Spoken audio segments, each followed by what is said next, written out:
Hey, what's up, everybody?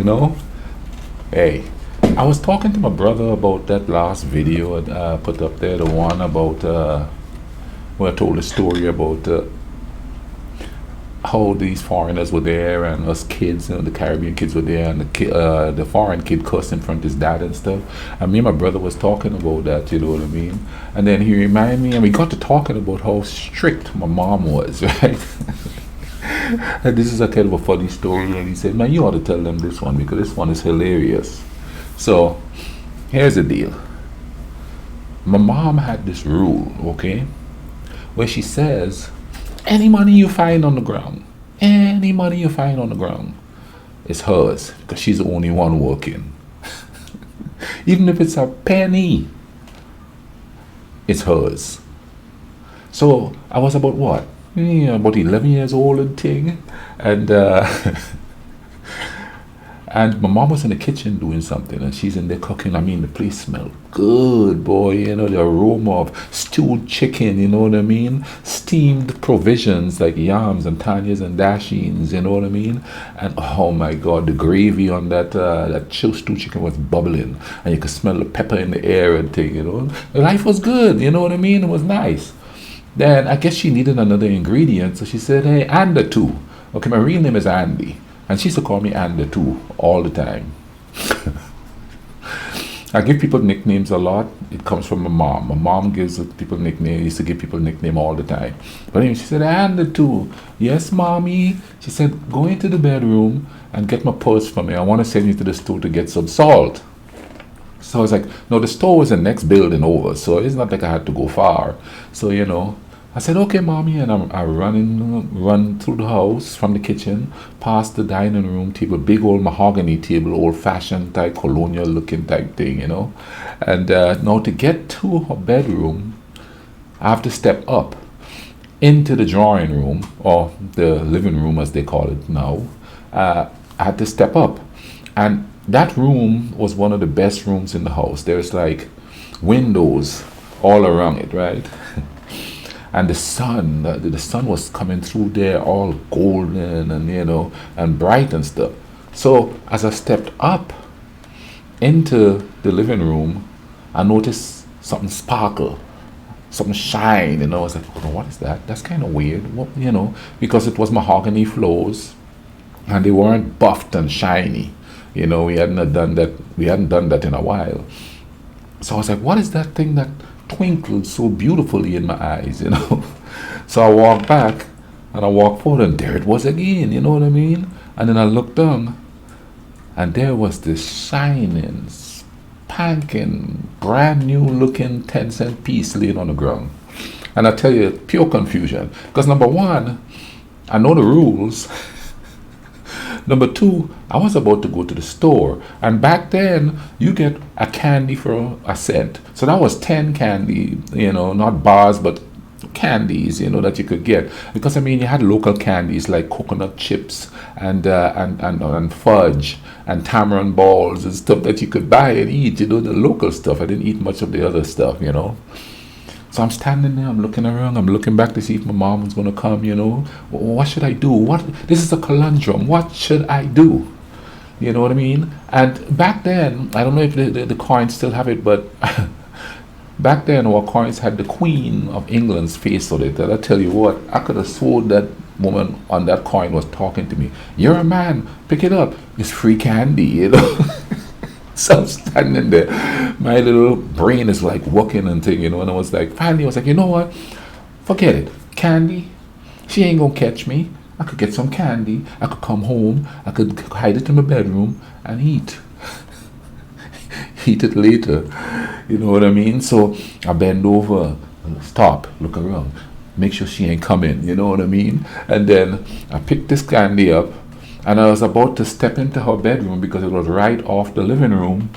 I heard, what are you doing? So I'm standing there, and this 10-cent pieces on my right hand here.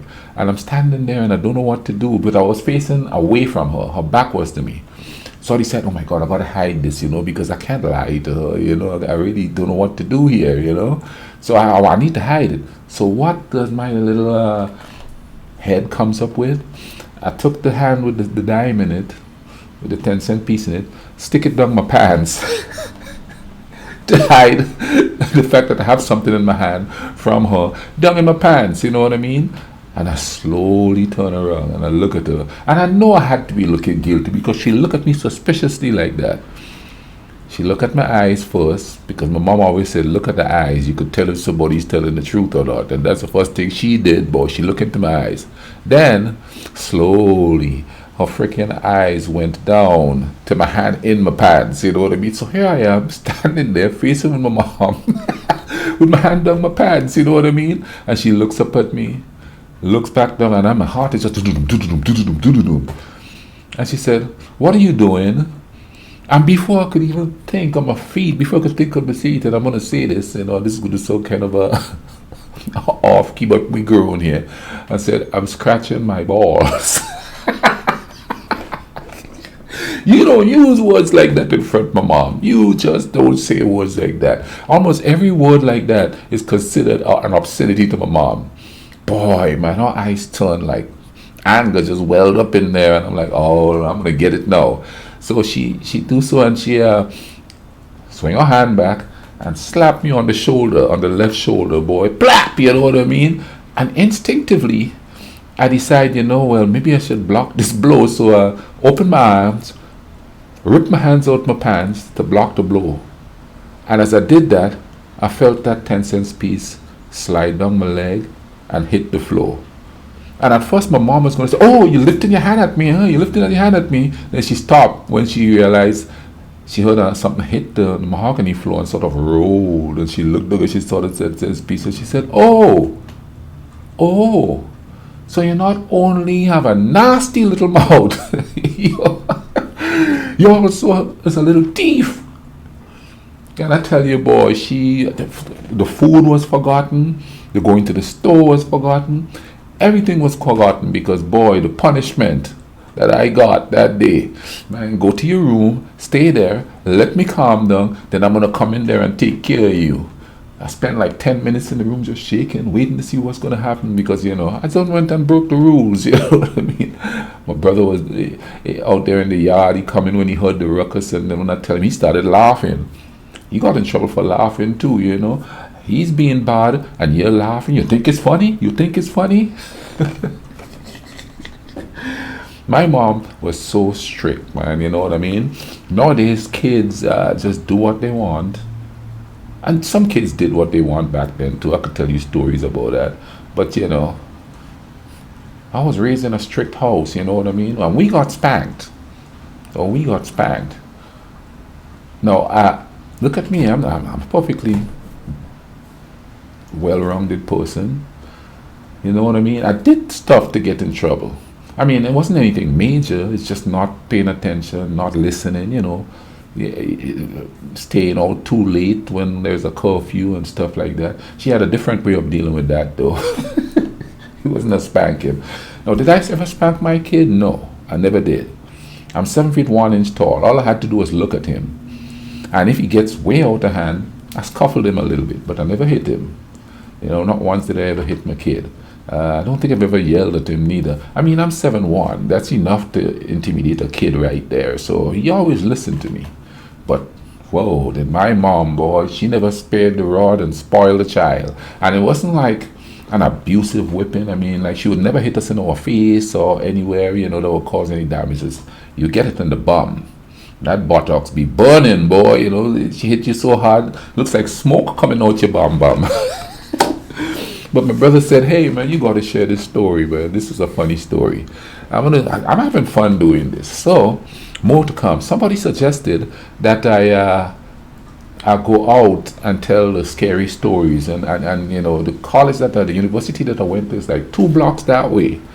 And there's some ghost stories there. And I thought that one late evening, it's summer break now, so there's hardly anybody there. I could go down there and tell the story. However, I need to get a mic for this camera that I have here. I do have a mic, but I think I'm misplaced a part for it, so it's not working. So I'm gonna have to buy another piece of it. But man, I hope you guys enjoyed that story. This Saturday, I decided I'm gonna do a little bit of light storytelling and thing, you know. And I hope, you know, the channel is about history, but it's also about culture and sociology and stuff. And this sort of tell you what type of family culture was raised in on the island. Tell me some of the stories that you all have about your parents disciplining you and stuff. Somebody told me that their mom used to shame them in the comments and stuff. I don't remember who was it, but they said that's one of the things their mom would do, you know. I guess the dude was from England, and you know, he tell the story of his mom, you know, putting him to shame somewhere where they were out and thing. But you know, I hope you guys are having a good weekend, man. I'm having a great weekend. Life is good so far. Like, my health is pretty good still. Yeah, you know what I mean. I'm getting there, especially with the new diet. But you know, vibe is vibe. Okay, y'all take care of each other. Cool runnings.